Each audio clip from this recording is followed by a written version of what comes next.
Assalamualaikum warahmatullahi wabarakatuh. Perkenalkan, nama saya Nurdika Cahyanti Asis dari Program Studi Ilmu Administrasi Negara Angkatan 2019 kelas B. Nah, saya merupakan salah satu anggota dari kelompok 3 yang mendapatkan materi mengenai kebijakan pajak dan administrasi pajak. Nah, sebelum membahas lebih jauh mengenai materi tersebut, saya akan sedikit memaparkan pengertian dari pajak. Nah, jadi yang pertama kita lihat pengertian pajak menurut ketentuan umum dan tata cara perpajakan atau KUP dalam Undang-Undang Nomor 28 Tahun 2007. Nah, menjelaskan bahwasanya pajak itu merupakan kontribusi wajib kepada negara yang terutang oleh orang pribadi atau badan yang bersifat memaksa tanpa mendapatkan imbalan secara langsung dan digunakan untuk kepentingan negara dan sebesar-besarnya untuk kemakmuran rakyat. Nah, kemudian setelah saya membaca beberapa pengertian pajak menurut para ahli, saya dapat simpulkan bahwasanya pajak itu dapat dikatakan sebagai prestasi atau iuran kepada negara yang betul-betul wajib dibayar oleh rakyat karena sudah teratur dalam undang-undang dan itu sepenuhnya demi kepentingan negara seperti pembangunan jalan. Materi selanjutnya adalah sistem perpajakan.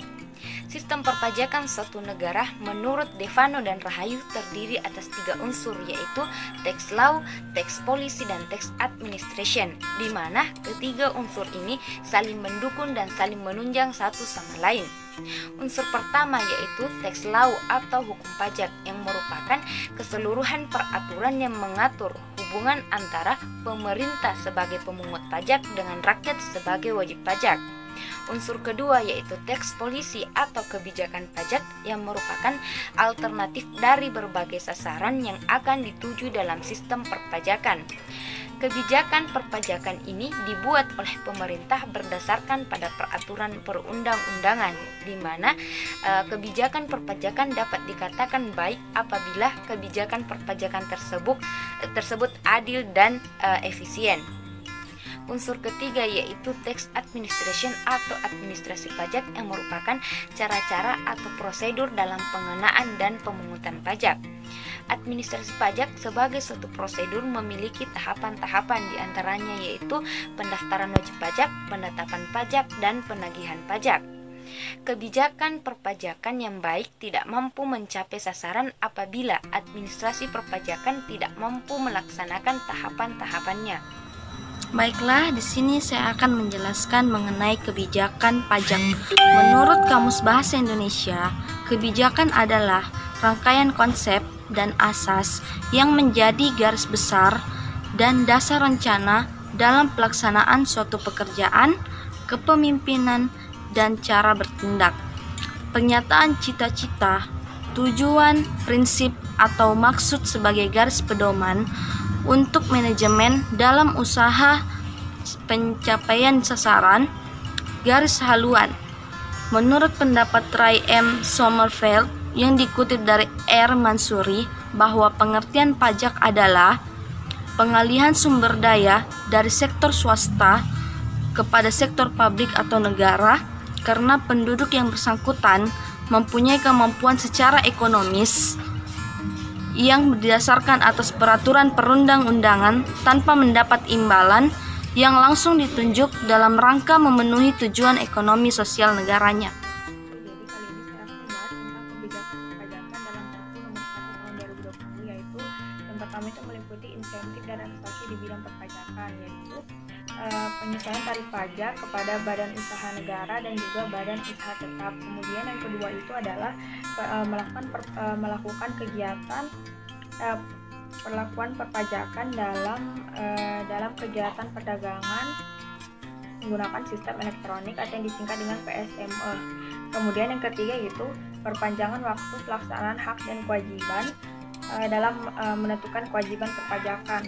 Kemudian selanjutnya itu adalah tujuan dari pemberian insentif di bidang perpajakan. Jadi yang pertama itu yaitu meningkatkan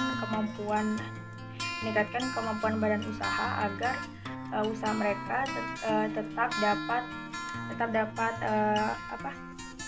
bertahan dalam situasi pandemi COVID-19 pada seperti saat ini. Kemudian yang kedua itu adalah memberikan insentif bagi wajib pajak sebesar 40% dan menjual 40% atau lebih saham di bursa. Kemudian itu tujuan dari pemberian insentif dan relaksasi di bidang perpajakan itu yang pertama itu memberikan waktu yang cukup untuk mengumpulkan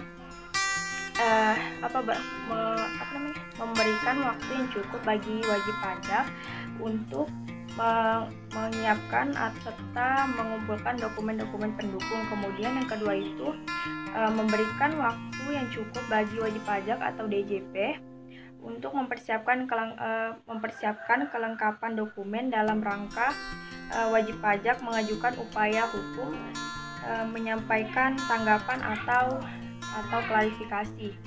Kemudian yaitu adanya pembahasan bersama atau melakukan penelitian atau pemeriksaan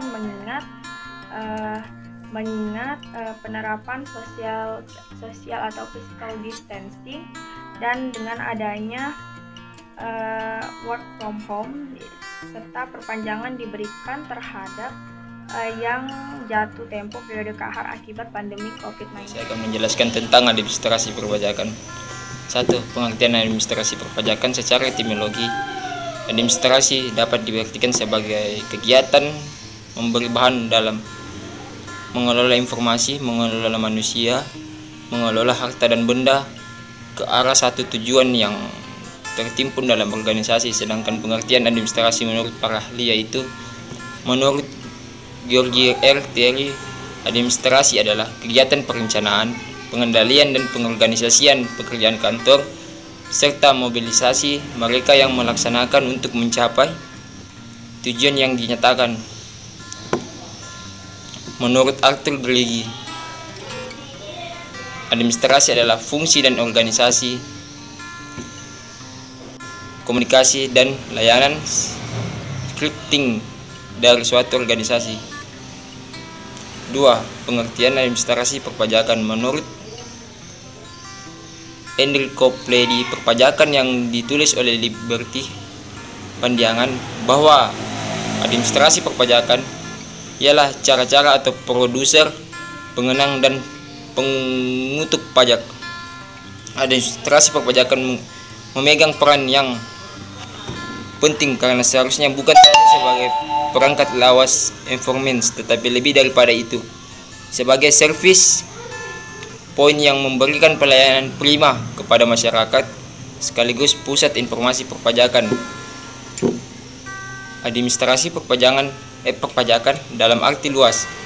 Safri Nurmatus menyatakan bahwa administrasi pajak dalam arti luas dilihat dari berbagai aspek berikut sebagai aspek fungsi. Sebagai aspek fungsi administrasi pajak sebagai meliputi fungsi perencanaan, pengorganisasian, penggerakan, dan pengawasan. Ada 3 aspek yaitu 1.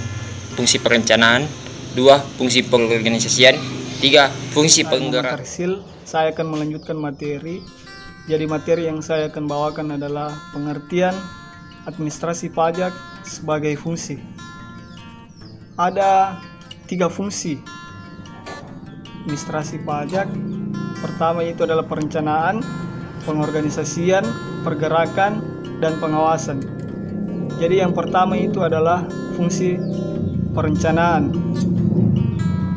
Administrasi pajak sebagai bagian dari administrasi publik merupakan dan melakukan juga fungsi perencanaan, yakni merencanakan apa yang akan dicapai oleh fiskus, baik untuk jangka pendek, jangka menengah, maupun jangka panjang. Yang kedua adalah fungsi pengorganisasian.